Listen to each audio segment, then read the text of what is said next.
For the next hour, we plan to discuss how to build a thriving fintech ecosystem, roles of key players in the development and sustainability of the ecosystem, and what to avoid in the process. We have assembled the leaders from around the globe to discuss how they have played key roles in building a thriving fintech ecosystem. Before we get started, I'm going to ask each to do a brief introduction. Mike, can we start with you? Sure. Good morning, everyone. I'm Mike Fanning. I'm responsible for the insurance, wealth management, and our institutional businesses at MassMutual. MassMutual is as you might kind of take by the name, a Massachusetts-based financial services company, been in business since 1851. Great. Charlotte? Hi there, I'm Charlotte Crosswell. I'm based in London. I ran the FinTech industry body for 4 years, Innovate Finance, and stepped out at the end of April. I also worked on the Khalifa Review, which was the independent review into UK FinTech, which I worked on closely with Ron Khalifa. And I now advise FinTech companies and boards, and also working on the transition of open banking in the UK. Great. And Haven? Hi, good morning, everyone. I'm Haven Nichols. I am the acting managing director for MassChallenge's health tech and fintech verticals. Lionel, would you like to do an intro? Hi, Dan. Hi, everyone. I'm Lionel Grotto from Choose Paris region. We are one-step shop for companies and talents in Paris region, etc., etc. Great. So before diving into the how you develop a thriving fintech ecosystem, let's start with the why and why this is important. And as most of our panelists and attendees know, fintech is a key contributor to the innovation agenda of both the financial services sector, also as well as the overall entrepreneurial and innovation ecosystem of a region. So Mike, why don't we start with you? Why should communities invest in developing a thriving fintech ecosystem? Sure. Again, good morning, everyone. And yeah, listen, I'll give you our perspective on it. And some of it is really kind of rooted in the fact that our view, in many ways, finance and technology touches everybody almost every single day.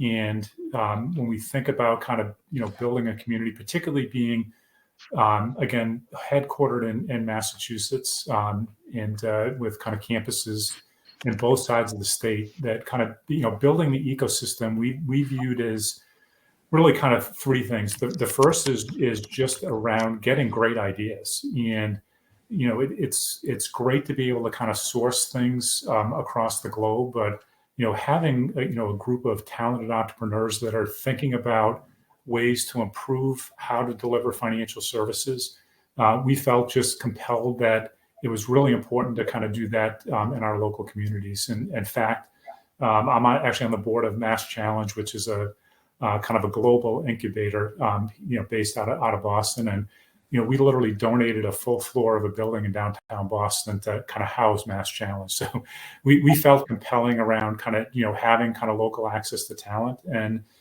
part of it is there's only so many things we can do with kind of our legacy business and kind of growing our legacy business. And, for us to kind of achieve our vision as a company, which is to basically help people secure their financial future and protect the ones they love. And more importantly, do that for all Americans, that again, having kind of a robust ecosystem to either, get talent to supplement kind of the existing talent that we have.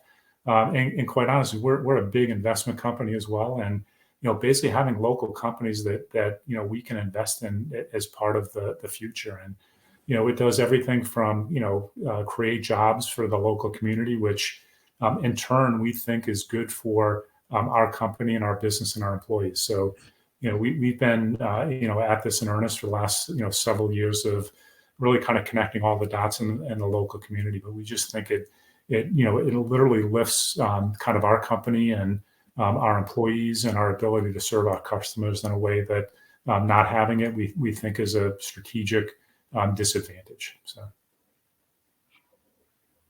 Great. Charlotte, from your perspective, you want to touch upon the why? And I think here what's quite clear is we're entering this phase of not fintech, actually just financial services and the innovation and evolution around it. And so having that ability to communicate across all the stakeholders within that is absolutely essential for anybody who's looking to drive forward financial services. And that's not just financial institutions, but it's actually now responding to consumers and small businesses and what they're looking to achieve from their relationships in FS. And that's obviously changing more rapidly than the evolution and innovation that's actually coming through. So having that ecosystem where you have regulators, you have policymakers, you have banks, asset managers, insurance, with the very tech firms that are seeing that innovation, but importantly trying to second guess what your consumers are needing and getting ahead of that is the most important. And I think that's incredibly difficult to do if you only see one side of it.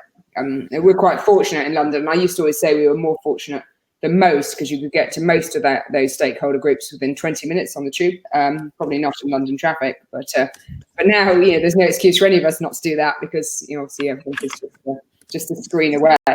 But being able to understand that and understand the mindset of a regulator, the mindset of a bank who's trying to innovate, but also marry that up with in many cases young entrepreneurs who don't see why you can't do something but actually see why you can, is obviously what brings that innovation and drives it forward. Great. Now that we've defined the why, Lionel, I'm going to turn to you. Can you talk a little bit about what are the building blocks that are necessary for FinTech Hub to become established and self-sustaining? We'll start with you, and then we'll ask the other panelists as well. So, Lionel? Yeah, thank you, Dan. I'm glad to be here with you. I agree with Charlotte. It's a mixture of various things to put together to have a FinTech Hub thrive and be consistent and last in time. I think policy and regulation are key. From my perspective, there's been a lot of things done in Paris, as you know, to achieve that. Paris is not only a FinTech hub, but also a financial place. And I must say that the fact that we had pro-business financial regulators that were able to adapt the legal and tax framework and have innovation teams and were able to receive companies and accept paperwork in English. For instance, we had a British company coming from the UK, and they chose Paris as their first European hub, and the regulator, they accepted all the files from the British regulator in English. Now they are around 70 people in Paris. So that's one key, I guess. And the access to capital is important, but I guess that various places now have an increased access to capital. So maybe it could be hindrance in the past and is not as much so today. The pro-business government and regional government is also important. And maybe to add to that complexity, but the ability to attract, develop, and retain talents, perhaps one of the most important key things we increasingly see fintechs with high level of number of people they want to hire, and we tend to put on the call now some schools, people who train people, so that we can prove that we will be able in time to provide the people for the activities. Great. Haven, from where you sit in MassChallenge, can you talk a little bit about what are the building blocks necessary? Yeah, absolutely. I think for a ecosystem and in our position, an accelerator, to be successful, we need partners like Mike and his team at MassMutual to invest their time and resources to helping us connect each part of it. And Charlotte and Lionel have talked about different, organizations, legislative bodies, regulators that each play a role. And our job is to connect them and to be a mechanism, I think, for dialogue between the stakeholders. We can understand where our partners' interests are and their business priorities. We can take those to the startup community, and then have a two-way street where the startup community can also say back to our partners, here's where we're interested, here's where we're innovating. You may not have had a thought on this application, but it might prove beneficial to your business. And then bringing in our government partners, the city, the state, and higher ed and academia to help with research and further our thinking around where the industry is going. So the ecosystem, as everyone has said, has a lot of different parts to it. And us at MassChallenge, I think, are best when we're convening and continuing or being a mechanism for that dialogue. Yeah. Hey, Dan, the only thing I would add, and again, this might be our local experience, but, I think having, leadership across each kind of these kind of building blocks, again, whether it's state, local, federal regulators, whether it's corporates, whether it's venture capitalists, whether it's the entrepreneurs and startups, I think this idea that I think there has to be a mindset of collaboration and abundance that's there, right? We spend a lot of time every day competing with Fidelity and Citizens Bank and Putnam and Liberty Mutual and a number of other kind of large players in the ecosystem that are based here in Boston. And I think what's made a big difference for us is just this idea of collaboration and people willing to work together, because I think collectively we feel that, I think about it as an abundance mentality. It's not a zero-sum game. And, I think once people get over that hump of, what we can actually work together, even though we compete every day, we can work together to make everybody's companies better, communities better, businesses better, whatever the case might be. So I think having that leadership, and I give, Secretary Keneally here in Massachusetts, who, who's the head of economic development, a great deal of credit for kind of leading that and kind of pulling the right people together, to make that happen. But I don't think you can underestimate just the DNA of collaboration. Is super important. Totally agree, Mike. And Charlotte, I'm going to ask you to build on that. There's several different stakeholders, whether that's governments, higher education, regulators, convening groups, financial services organizations, accelerators, investors, and there's probably a few I didn't even mention. But can you touch upon Mike's point on collaboration and how that helps in building the ecosystem? Yes, I mean, it's, as you say, you need the components, but somebody's got to start it. And I think from my perspective, we look back to the late 90s, obviously with the tech boom. We started that interest in technology, but actually it was really the financial crisis of 2008 that drove that innovation. And the first thing that drove it in London was the regulators who wanted to open up competition and wanted to bring in more transparency and openness into financial services. And then it was that mindset of entrepreneurship that really came in to respond to that. So I have to say that, look at back in, for anyone who knows, that the Shoreditch Hub and around by Old Street where we had the tech hub, that was quite close to where the financial services firms were. And that's what fostered that first piece of building blocks. But it really was very regulatory driven and event driven as a result. And then it came together very quickly as well. With the difference we have in the UK is that, compared to maybe say the US, is it's very common to see a regulator, a policymaker, an entrepreneur, innovator all in the same room, and with a large financial institution as well. You don't tend to put in lots of lawyers to be able to do that. There's a lot of sharing of concepts, and even today we've seen sort of one of the CBDC, the central bank digital currency forums coming together, and you look at that ecosystem, and everybody's at that same table, really looking at what's possible. So I think you need to have the willingness. You need to make sure there is some drive coming in from a policymaker to support that, especially within financial services. But even within that, you've still got to have the entrepreneurs who are able to do that and see that vision and take it forward. But once you've got that going, it can grow very, very quickly.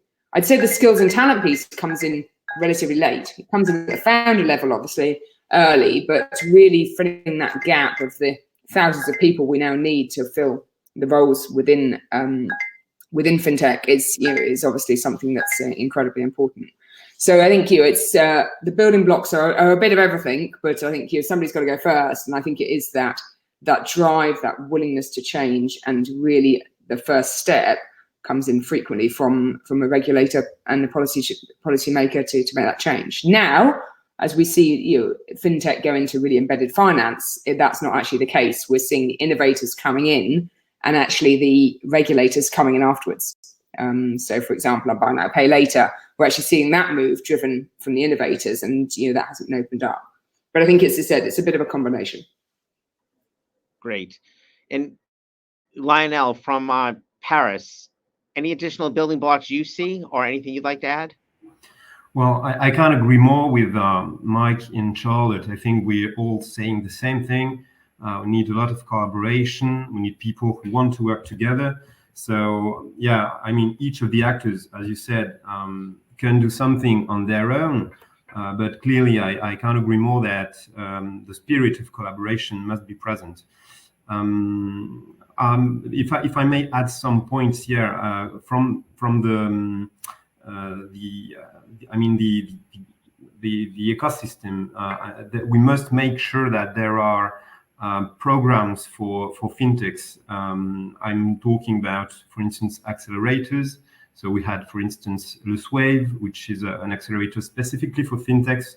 And I think it's at time important for this target, as we call it, to identify that they are taken care of in a specific way, that they are in an environment in which they are not a startup, but they are a fintech, and they will be able to connect with corporates from their industry, with regulators, etc. So I think the programs of acceleration are important.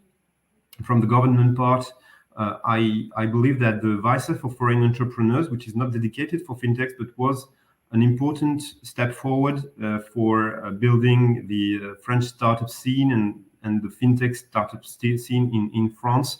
I'm talking about French Tech Visa, which is dedicated to founders of startups in particular, but not only, also their family. So yeah, I believe this level of collaboration is clearly the most important, and then we can go indeed in detail. And maybe one more thing would be the VCs and making sure that to be able to rely on a local VC community able to invest at every stage. And France has long had some difficulty in that.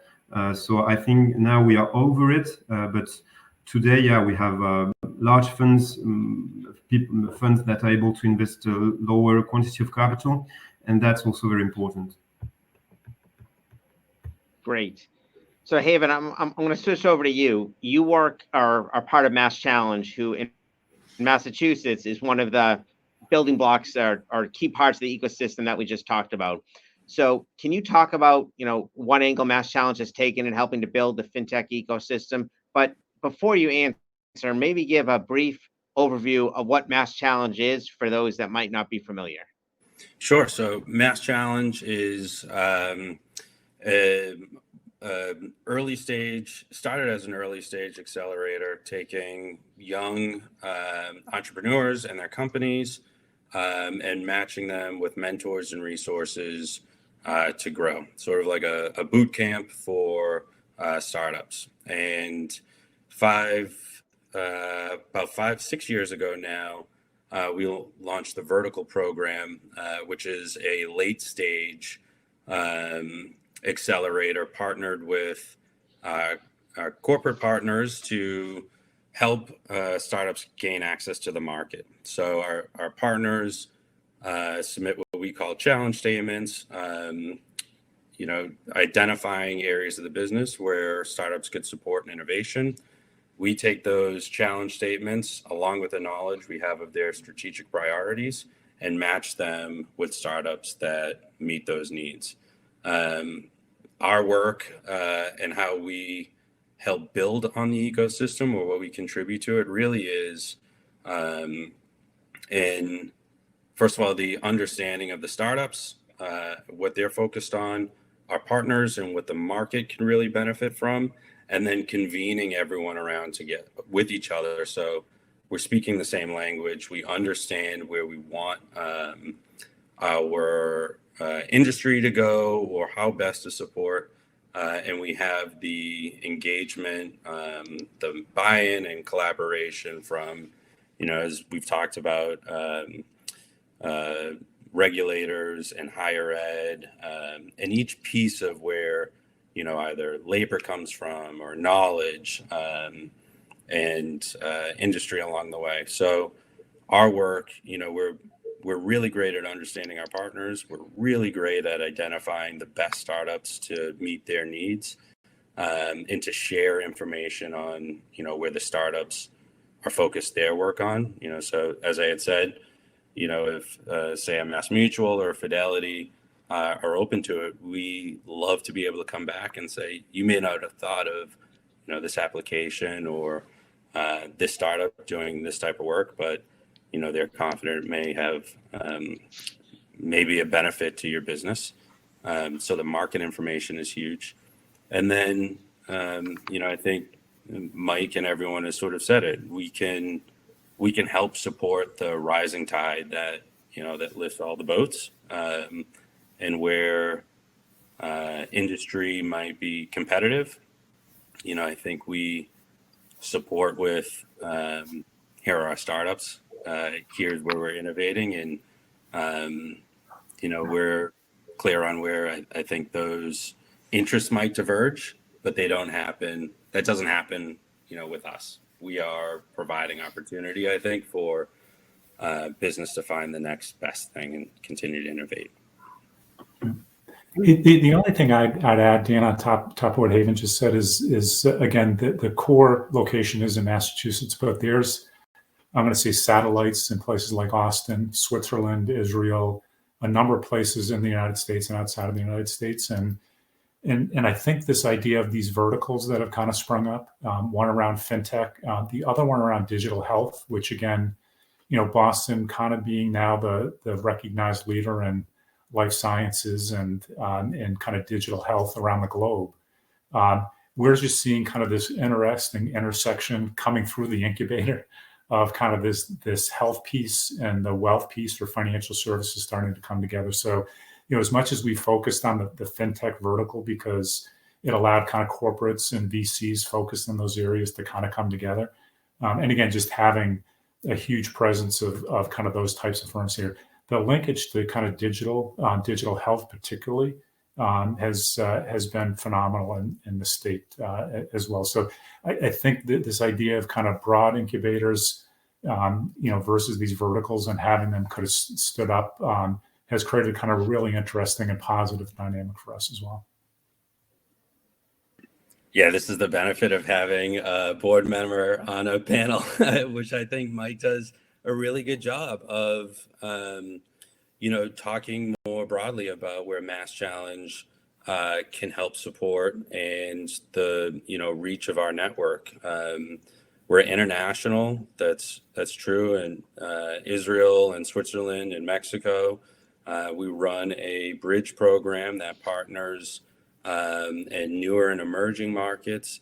And, part of what I'm focused on and our team is, in a word or sentence, how we can make the world smaller for our partners and do the legwork of identifying those opportunities. So that's where we, I think, fit in best. Yeah. Great. So let's pivot a little to building a brand. We're all here as part of Boston FinTech Week. Mike, can you touch upon or discuss how events like Boston FinTech Week play such a key role in developing this thriving ecosystem? It's worked well here in Boston, but would love to hear your perspective on that. Yeah. Listen, and again, I give kind of predecessors. We all stand on the shoulders of the people that came before us. So, we've created something now called the FinTech Hub. I'll talk about that in a second, but FinTech Week has been kind of going on for a while, and it was spearheaded by Sarah Biller, who many of you may or may not know, but Sarah runs founded the FinTech Sandbox, which was really kind of an early piece for FinTech entrepreneurs to get access to, in essence, synthetic data to actually test some of their ideas out. And she and a number of other people have done a great job of, really promoting kind of this FinTech Week in Boston. And, unbeknownst to us, there are something like 3,000 people that would identify as FinTech entrepreneurs in the state of Massachusetts. So it started kind of out as a local thing, but is now branched out into, I would say a national, maybe even international type of operation. So, we think it's just critically important because, listen, make no mistake, we don't think all ideas begin and end in Massachusetts. And, and having a brand that extends outside of the region and an event that extends outside of the region is just a big part of the marketing here. And, the more excitement we can get around kind of the whole ecosystem to the points made earlier, the better. So we spent a lot of time kind of curating kind of the agenda. We would have loved to have this be in person, but because we do think that the virtual stuff works great, but there's so much more to be kind of added by having kind of people together. So again, FinTech Week is again, we're going to get thousands of people attending, virtually. Hopefully we can do it in person next year, but we just think it's a really big part of kind of driving that ecosystem and having people recognize and tangibly feel that we have connected the dots that made earlier, whether it's academic institutions here, again, the regulators and government, corporates, or the incubators we've got kind of all working together, and VC, by the way, and people visibly being able to see the kind of the connection there. We just think is important, and the FinTech Week just kind of brings that to the forefront for people. We believe. Wonderful, thank you, Mike. Charlotte, would love a perspective from Europe. You have weeks like this over in London. How does it play a role in building London's FinTech ecosystem? Yeah, so interestingly, when I was at Innovate Finance, we ran the conference that then turned into UK FinTech Week. So it was actually just called the Innovate Finance Global Summit. It started with our members, and that was it. And it went from there. And then within a few years, 3 years, it went to 2,500 people that we sort of squished into Guildhall. For anyone who knows the huge Guildhall in the city of London. It went from 1 stage to 2 stages to 4 stages. It went from 1 day to 3 days, and then it turned into the whole week. And then what we did is we encouraged everyone to start building their own events as part of that week as well. So it wasn't even just London, it was all around the UK, and dealt with all the FinTech associations there. And then because of that, and that was over the course of 3 years that changed quite significantly, we then encouraged government and regulators to build up to making their big announcements as part of that week as well, and not just from the UK, but obviously attracting people from up to 80 countries around the world to participate in that. So it does take someone to really drive that forward. It takes an ecosystem who wants to announce it. And I have to say, to all credit to my whole team, a lot of hard work in putting that together. But just looking at tens of events that will come over and attracting those investors that we were talking about, and really showing to everybody that was the ability to spotlight your innovation. That was the time to maybe announce your deals if you could get the time to marry up. That was the time to relay your research if you were from a consultancy firm. And bringing that together, and I think is quite key. And I think we've seen this in other industries, having those 1 summit, 2 summits around the world where you can pinpoint it. I think it's so important. And I know that I know the team in Paris had something similar. We were always trying to find the dates so we didn't clash over too much, and then people would just go from one event to the next. And there was various parts of time where they could do that. But bringing those people together, especially on the investment side, again in year 1, was quite light. What we had by the end of it, 5 years later, was a dedicated place in the hall where people could go and book their speed dating with investors from around the world. And of course, now was really quite easy to then move to virtual. So we took the same concept, but then use the speed dating apps to bring them forward. And then obviously you reach a bigger audience. And I think that's what's so exciting about it now. We don't need to get on a plane and worry about damage to the climate. We actually can sit there and bring that world much closer together. Great. So Lionel, I'm gonna ask you a slightly different spin on broader. So not just Boston FinTech Week, but marketing as a whole. Marketing is key to this. A region can have all of the components, but may not attract the right talent or organization. Can you talk a little bit about how marketing plays a key role in the development of the ecosystem?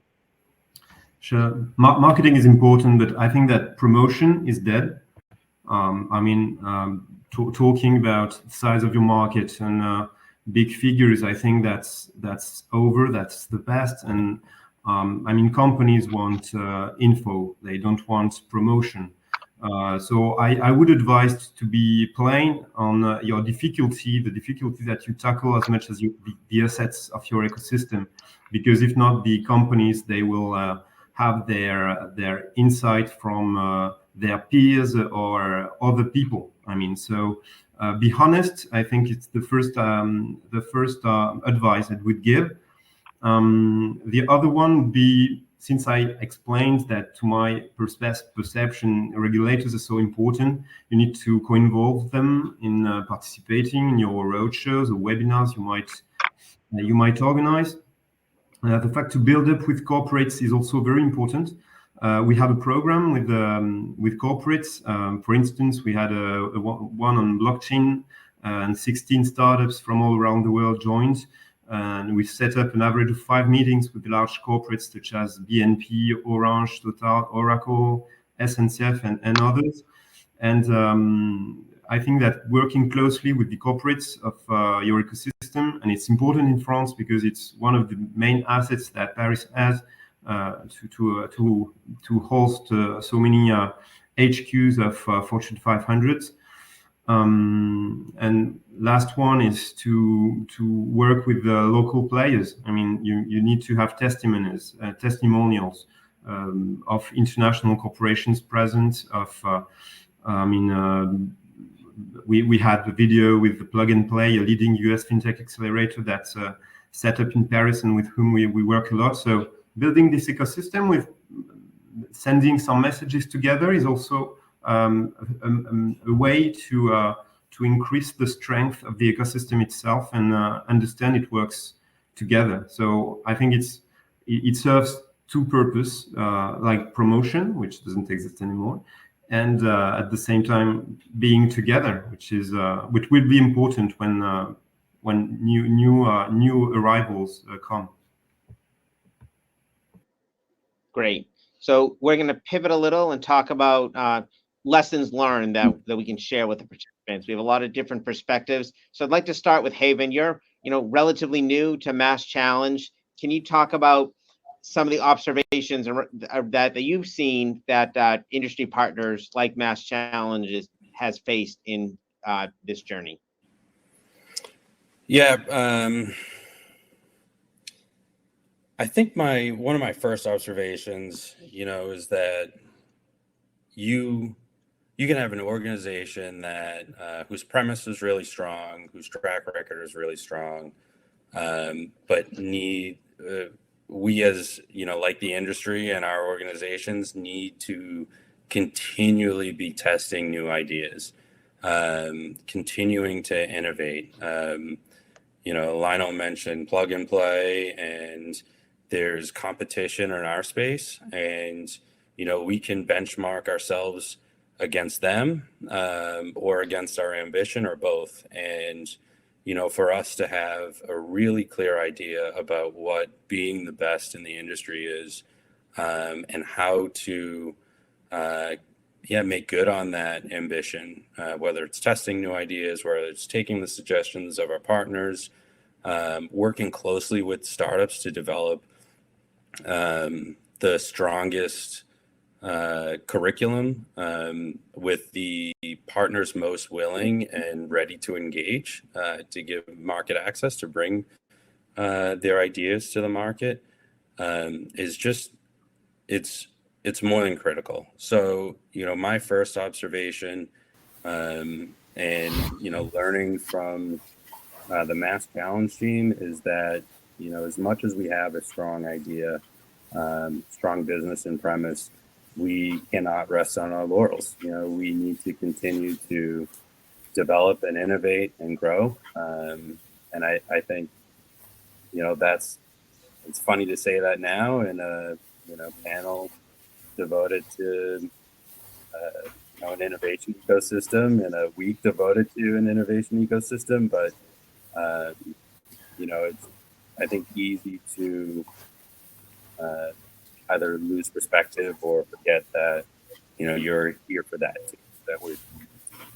So we're constantly focused on it. And our partners help, and certainly the startup. That's most important. Great. Thanks, Haven. So, Mike, let's turn to you. You're from MassMutual. You're working with the FinTech Hub. What are some lessons learned from where you sit? Or said differently, what advice would you give to a group starting a FinTech ecosystem? Yeah, it's interesting because the word ecosystem is a funny word. And because ecosystems in my mind are always kind of naturally born, right? They're just there. And, so we use the word ecosystem a lot, and it's a great word. I'm not kind of, but I think thinking that will naturally occur, it doesn't happen in nature, or it doesn't happen in our world. So it takes a lot of care and feeding, and I think, passion behind doing it. So I'd start with that. It does just take a lot. And I think we did a pretty good job because a lot of it was done, grassroots, but it's, really making sure you've got kind of the leaders in place. I think the second, and it probably dovetails to what Lionel was saying, promotion without value is a losing proposition. And I think, we probably could have done a better job of really articulating the value proposition. And I envy our startups when I hear them do their pitches. I'm not sure we're as good at pitching our idea as a lot of our startups are. So, I think making sure that you can clearly articulate the value and a little bit of what I said before, that this is not a zero-sum game in our mind. This is an abundance mentality that the better the ecosystem, or, we use the word industry cluster as well, right? The better this industry cluster does, the better the community is going to be, and the better the businesses that operate here are going to be. So I think those are the two big things. But I think Dan, also it's about sort of building on what you have all the time. So the first piece is building up that ecosystem, and I'm with you, Mike. I never, until I worked in FinTech, we never used ecosystem. But building that up and getting all the components there, but then driving that forward. Because I remember when I first started the role, it was about promotion because we had to show the spotlight on what those innovations were. But you quickly moved beyond that because you actually looked at that huge group of entrepreneurs behind you, and you showed what they could do almost collectively as well as individually. And then you start building on it and saying, well, what do they need to be able to continue to drive that innovation? Is it talent? Is it capital? Is it regulatory changes, etc.? So I think any ecosystem has to continue to challenge yourselves to say, what are we trying to do with this? And how do we get, it's not always a united voice, but how do we get a coordinated voice across the innovators, the entrepreneurs, and the very firms that they're trying to disrupt? To make sure that you are driving it forward, because otherwise it will go stale quite quickly. Yeah. The only other thing I'd add, and Charlotte's a great point, I think that, and I know I had a mindset shift that a lot, as we entered this, back kind of post-crisis, right? It was a little bit around, boy, we're going to get disrupted and we better understand what's happening in the outside world. And I think particularly from the corporate point of view, it's become much more of, we should be using the skills and the talents of these people to better serve our customers. And, sometimes we started as more of a defensive thing. And I think we've clearly kind of thought about it more offensively of, they're just great ideas. And we should be, if customers are frustrated in dealing with financial firms because of the friction and the legacy and everything else, that, we now view it as a way to accelerate our ability to serve customers better. And I'm not sure that was our mindset kind of going in. And I think that's, particularly for the corporates kind of thinking about this and what role they can play. But I think having that mindset was really helpful too. Great. Lionel, anything you'd like to add from your perspective, lessons learned? Well, I mean, I think look around and see what's done in the world is so important. sometimes we want to invent things, but they were already invented somewhere. We call ourselves inventors at the time, but we are the newly inventors of something invented before. I think Boston did so great on creating a thriving fintech ecosystem, but not only on health, also. London has done so well on promoting their environment. So we tend to talk a lot to other ecosystems, and to someone who would want to build a hub. I think it's good to. I see some missions of foreign.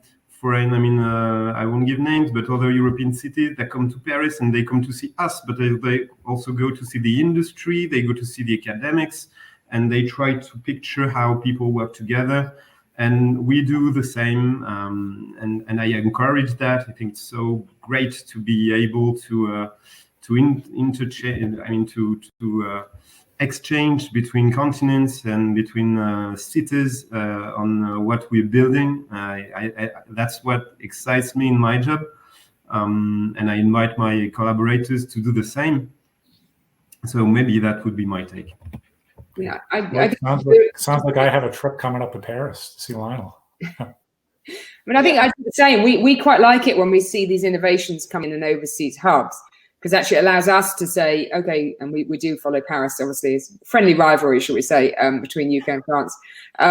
But we will literally go into policymakers or governments and say, well, we've seen that visas are a lot easier in Paris, or we look at Toronto and saying, well, actually, how do they get their process down to 2 weeks? And we take that learning and then we push them in to continue to drive forward. And that happens all the time. And I know when we worked on the FinTech review, we had an incredible amount of conversations with overseas hubs who actually waited for us to publish the FinTech review and then started pretty well copy and pasting of what they were going to do in their own market. And I won't say which markets moved first on that. So you can feed off those hubs. And eventually it doesn't become just through the capital city, it just becomes completely dispersed through the rest of the country, which I think in the US you probably have more of. But very much in the UK, they start in London and stayed in London for a very long time. And then suddenly we saw these cities start creating these hubs of their own and the clusters. They started coming out of the universities and they started talking to overseas hubs directly. They didn't need to go through London, obviously. So it's incredible when you have that mindset of understanding it, then you can really take huge steps forward. And we did get a new visa approved this year in the UK for Scale Up Visa. And I had said, we went around other markets and saw who was doing it and who was doing it better, and then came back into the UK and shared those learnings. Great. So we have some time for some audience questions. We've had some come in and a call out. If you have additional questions, please put them in the chat. So the first question, is the idea of local ecosystem even necessary now? I mean, this meeting is a good example of moving beyond local. What do you guys think? Thoughts? I mean, we're virtual here.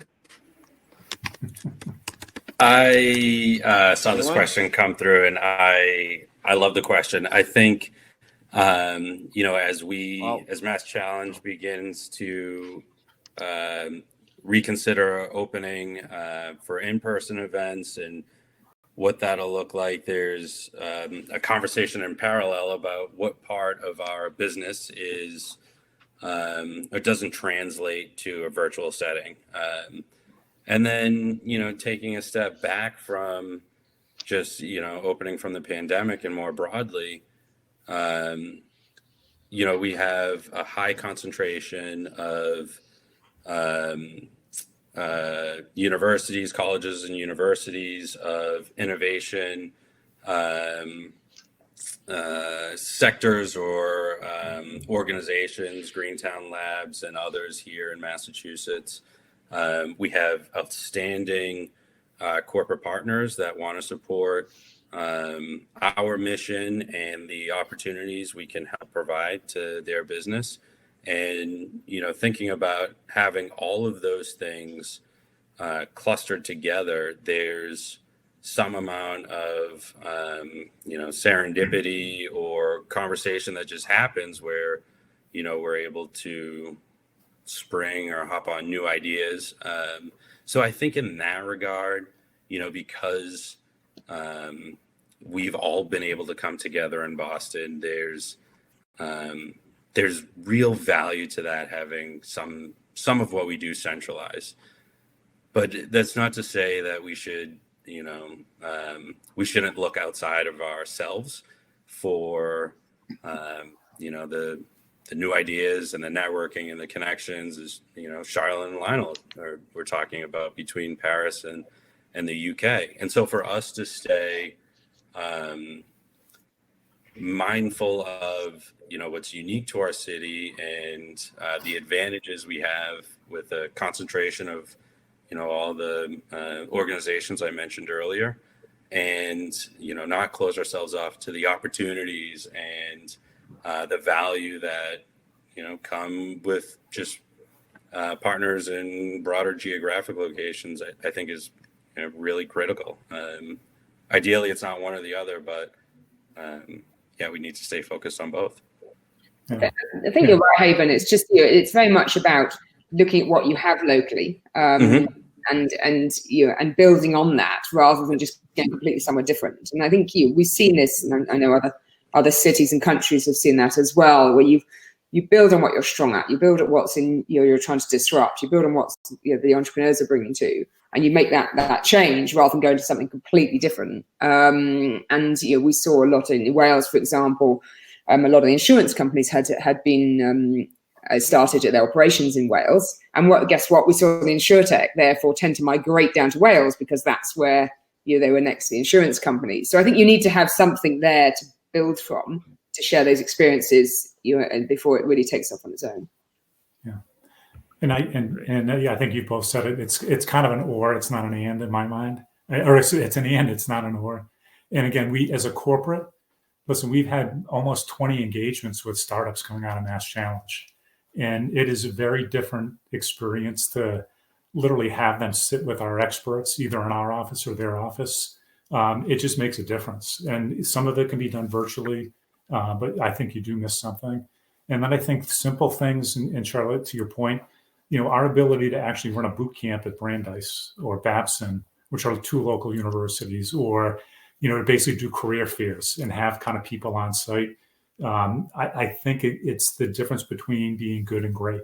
And so I think kind of there's clearly things that we'll be able to do more virtually, but I think to really make an outstanding experience for everybody involved, I think having kind of that locality is just super helpful.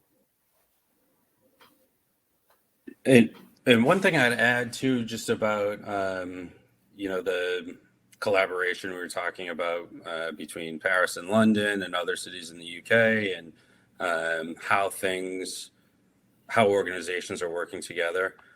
We have that same opportunity in the States, where I don't know whether or not we're taking advantage of it the way we should. MassChallenge just launched our partnership with the Carolina FinTech Hub, but so that to my mind is unique.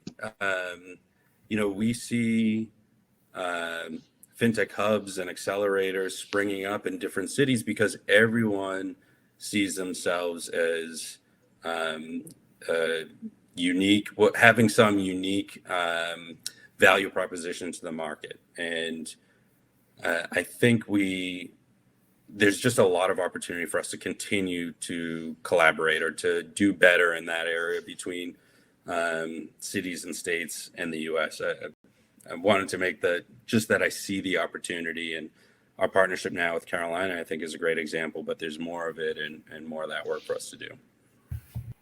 Yeah, I agree with what's been said. I think that, and it's a major question for us that work on cities' attractiveness and on building ecosystems.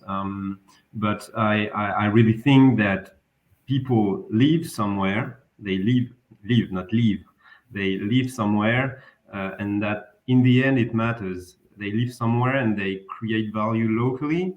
And I think of yourselves. I mean, no one wants to live in a place,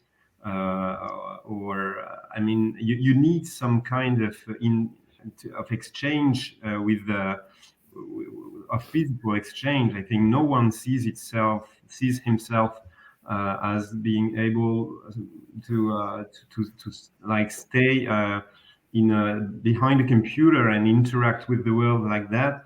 I think in your companies, I think some things can be done virtually, but I mean, innovation and interacting with other people, in particular, when they can have different perspectives from you. I mean, a regulator, a fintech, a corporate, the the the the jurisdictional part of the corporate, and then the business part, and I mean, all this is complex. So you need at some point to gather in place.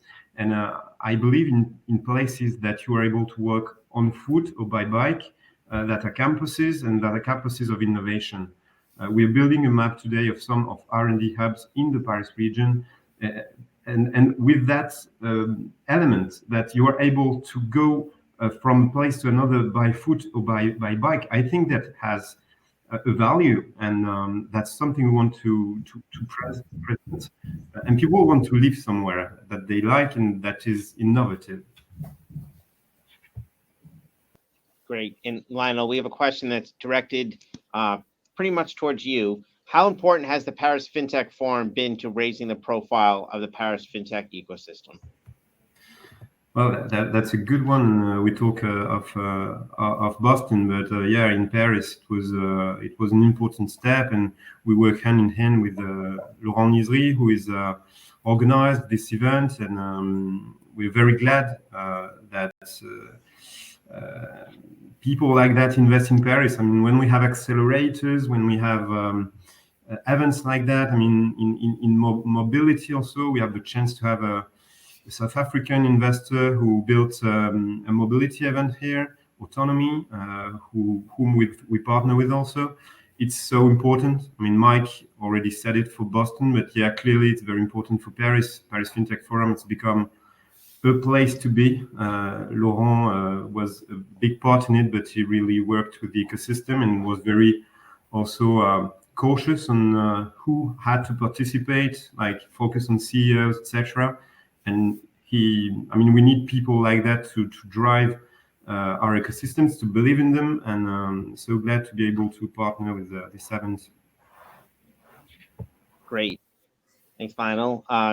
Haven, I'm going to direct this next question to you. What can FinTech learn from other strong ecosystems or other sectors? Yeah, Thoughts? I think there's a huge opportunity for us to take learnings from other sectors and apply them to FinTech. At MassChallenge, we run 2 vertical programs right now, looking to expand to more.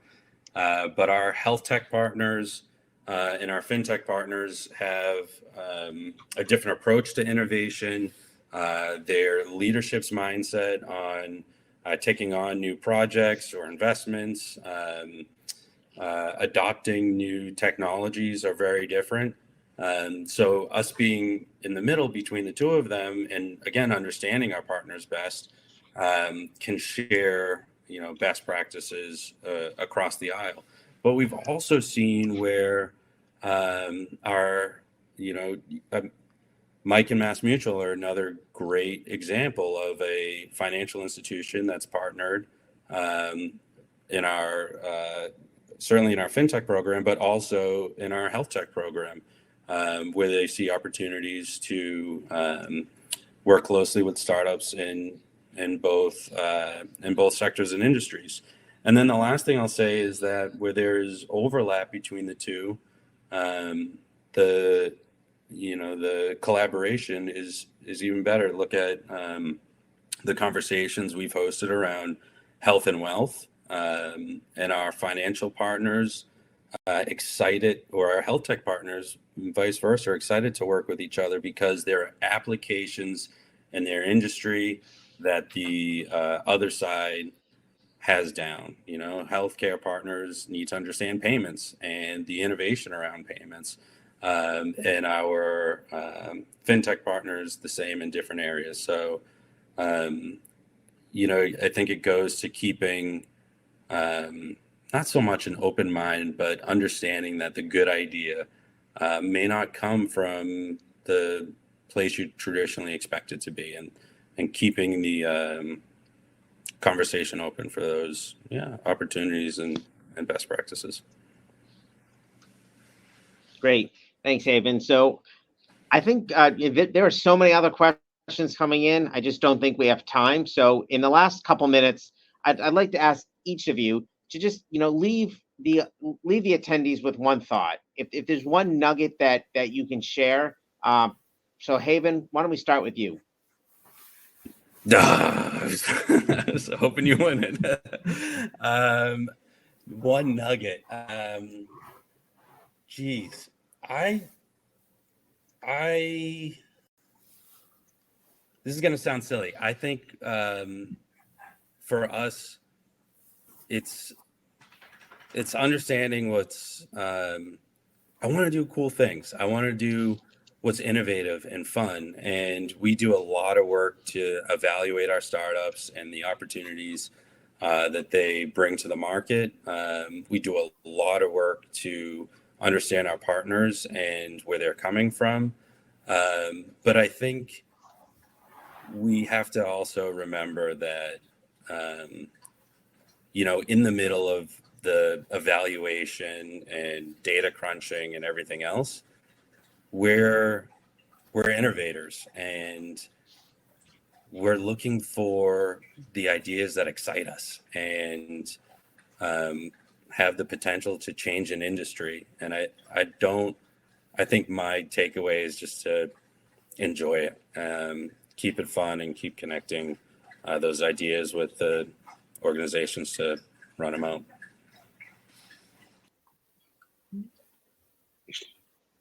Should I go next, Dan? Yeah, Charlotte, that'd be great. I think from my perspective is people are building up that ecosystem, build it fast, bring the excitement. We always talk about FOMO here. You have to have the fear of missing out, and getting everybody around that table quickly, so that you bring those mindsets together. Because just having one subsector, just the entrepreneurs or just the banks, won't work. So build it, get someone ideally within regulator or policymaker to back it as well and show their real support for it. And then people will come in, but you have to work fast, because otherwise it becomes, as I said, it can dwindle quite quickly. But keep up the momentum and be ambitious and never stop challenging yourself. Great, Mike. Quick thoughts? Sure. If I can have two. I'll go back to abundance mentality. I mean, this is, and you guys talked about it, but just sharing ideas and sharing things, and reaching out to either other ecosystems. But I put it right, we got a pretty broad audience here, down to entrepreneurs. Reach out, we're here to help. And I think everybody wants to help each other versus competing with each other. So I think, that is a huge one. And let's not ever forget, this only works if we've got, in Charlotte, to your point, if we've got excited entrepreneurs that want to work in our ecosystem. And that's the center of everything that we do. So I think don't lose sight of that. Perfect. And Lionel, last 20 seconds. Yeah, I mean, be open, look around, look for best practices. I think the companies we work with, they do that every day. And I think the public actors, they need to do the same. So I think that's my take. Great. And I'll close with, as we talked about earlier, there are many stakeholders and interested parties, but having a convening organization who coordinates and sits on top, I think is key. So with that, as we're about to run out of time, I want to thank Haven, Mike, Charlotte, and Lionel for this wonderful discussion. And if any of the attendees have any questions, please feel free to link us on LinkedIn or send us any questions. We'd be happy to continue the conversation. So with that, have a great rest of the week. Thanks, everyone. Thank you, Dan. Thank you, everyone. Thank you. Thank you.